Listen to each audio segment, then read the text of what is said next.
You got Sexy Red, Glorilla, and the wave of rap. And this is not my terminology, but whatever. And the wave of rap bitch is taking over for the summer. You know what I'm saying? That's how we gonna do it. Yeah, it's gonna be one of those though. You can kind of tell the way it's warming up. You see Cardi dropping. You see with Nicki already putting out the album and the tour. You see what I'm saying? And I think the wave of young female rappers is the ones. I think the ones we just named, the Sexy Reds, Glorrillas, the Lottos, like that's who runs that room of rap right now. You know what I'm saying? The Ice Spice. It depends on how you feel about Ice Spice as an artist. I'm not real big on the Ice Spice wave, but my kids love her though. So you know, shout out to her. Boy, they love her. Nothing you can say about her. Every time they get in the car, my daughter, I got twin daughters. They get in the car, they're 12 years old. They can rap every verse, every word she's ever said. Wait, they rap every verse too? Bro, boy, not to me. No, they can though. No, I know. They be sitting in the car. He be like, yeah, I want to see y'all.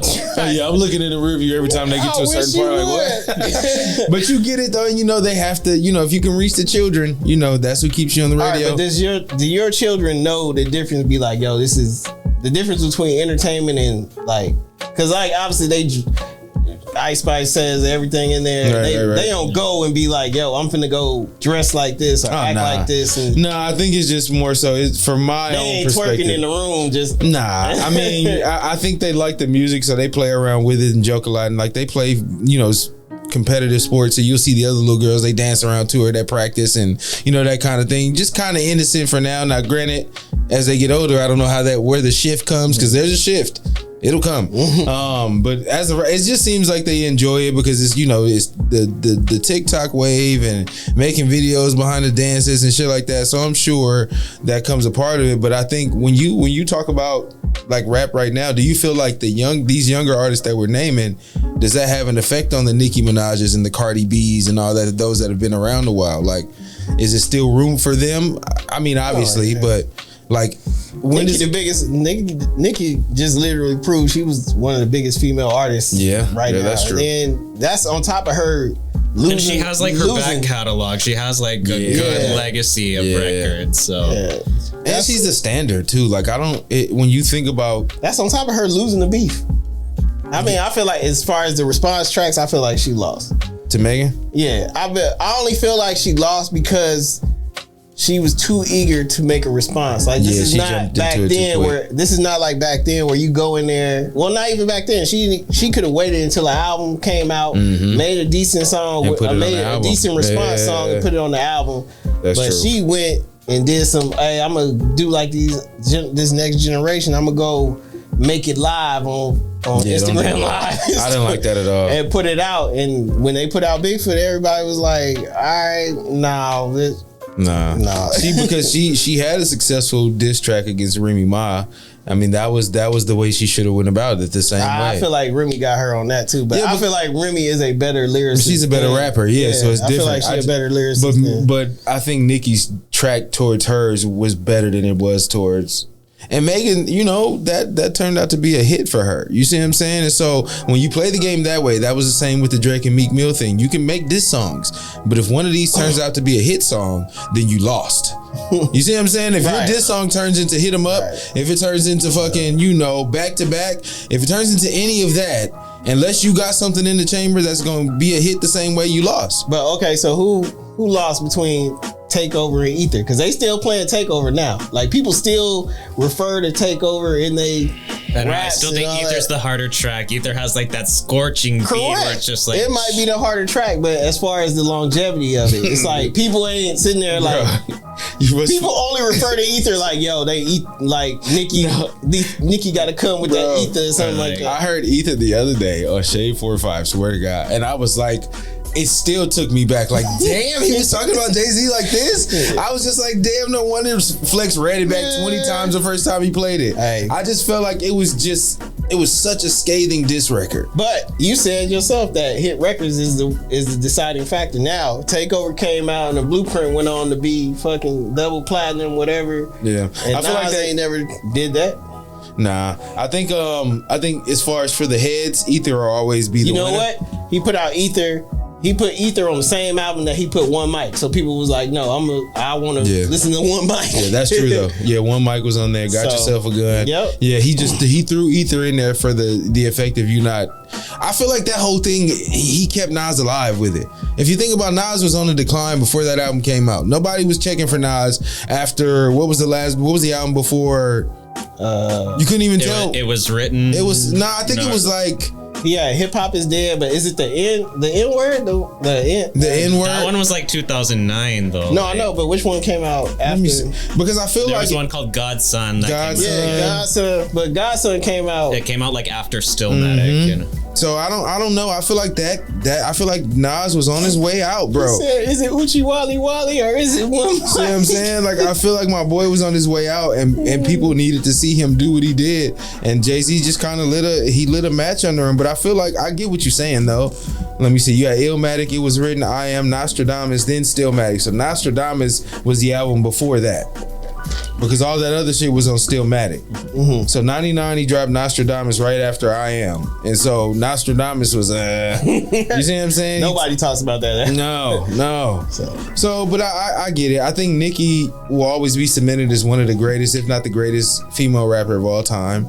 I think the statistics, but the overall impact add up. Is the greatest. How can we say Nicki is the greatest of all time when there was Lil' Kim before her? And it was like literally I took Lil' Kim's style, not style, but I pretty much it's the same blueprint. Saw her blueprint and was like, all right, I'm gonna adapt it to my style, and went from there. Like, you can't sit there and not credit Lil' Kim without, I mean, if you're gonna sit there and talk But we gotta stop giving everybody the Jordan rule that just because you were the first to be great that nobody can be greater. Because then that keeps everybody under it. If you look at all the accolades that Nicki has, she's past there's nothing. They don't add up at all. But if there was no Lil' Kim, there would be no Nicki Minaj. There would have been no artist that could break that barrier. That's true. But and that so you get that. There's like that special area you get for being one of the forefathers of something. Like you could have the Mount Rushmore.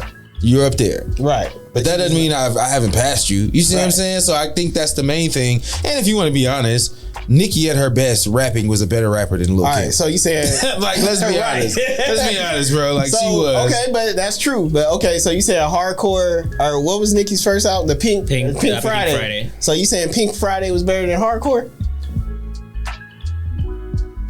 Oh, I'd have to go back. I feel like even question. Nicki would debate you on that. Yeah, that's Nicki a tough question, bro. I can't say that. Album. Like, yeah, I can't. You think she would say hardcore is a better album than Pink Friday? Okay, Nicki has given Lil' Kim her flowers. I mean, I know they've had their beat, but she's given her her flowers. Pink Friday. Okay, we all agree Pink Friday is a pop album, right? It's not a rap album. Pink Friday. It's more like rhythmic hip hop. It's not like it's not a hardcore rap album. It's more like rhythmic, right? Like hip hop. Like whereas hardcore was literally a hardcore rap album. Yeah, it was. So yeah, looking at it, I mean, but see, this is where you know how I am about these things.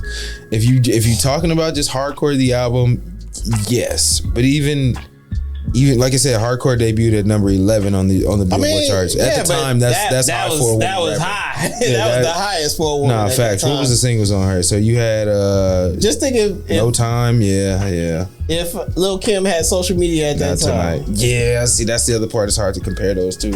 If I was to say so, then even if you give the first album to Lil' Kim, yeah.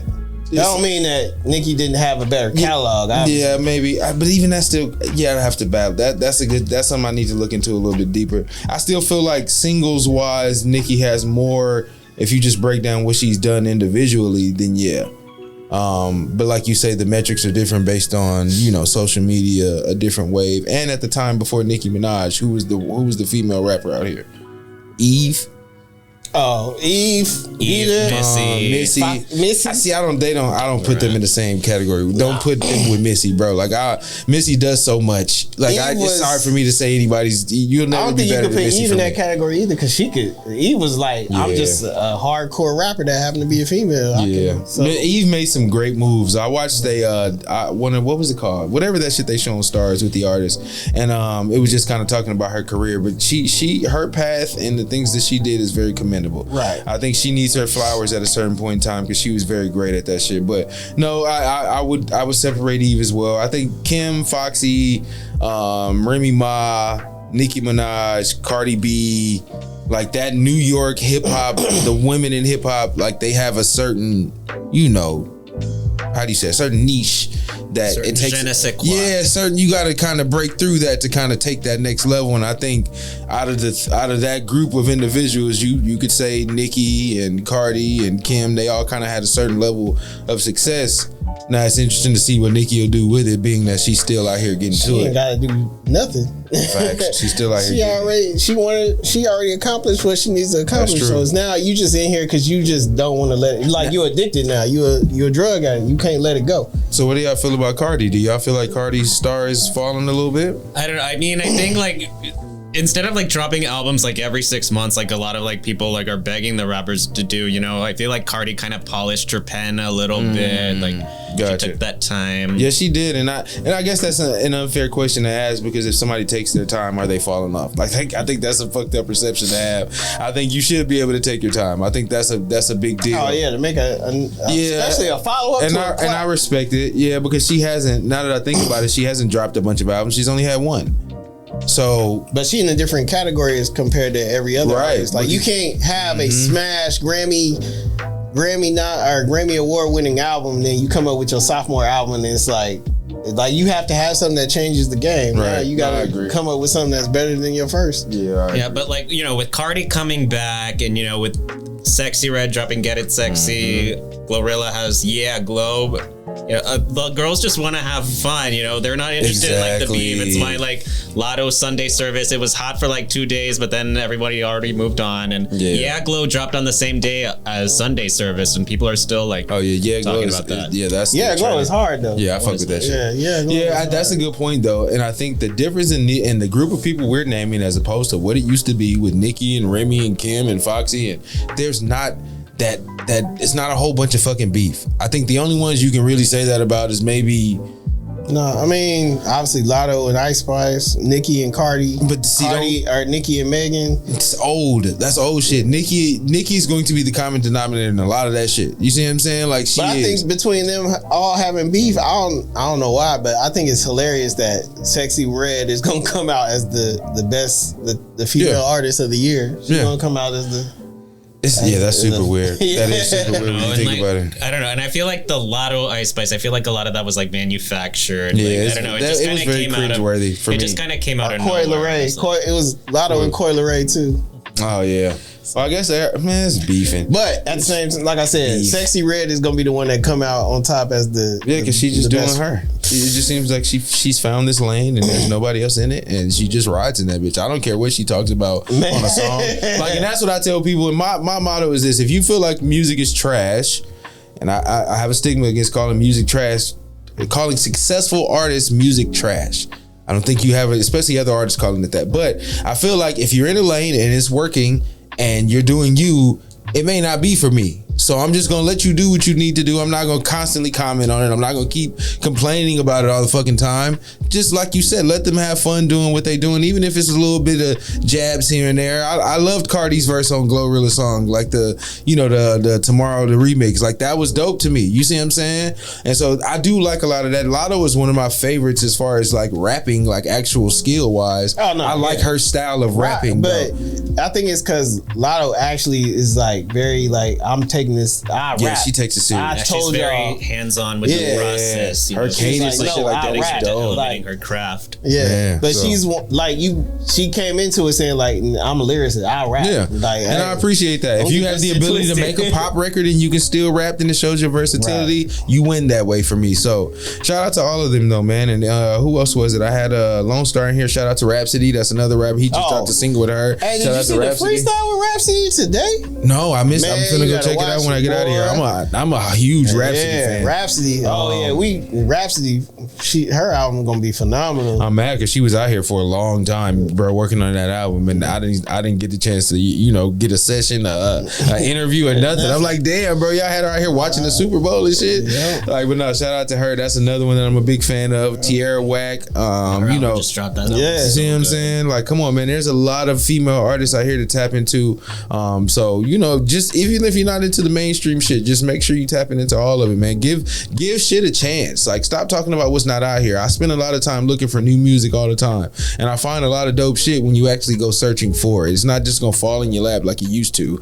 Like, stop being spoiled. It's our generation though. Like, motherfuckers my age and up. Like, they just, I don't even like talking music with people my age. It's just like, come on, bro. Let the younger generation live, bro. Like we wanted to. You know what I'm saying? Like, come on.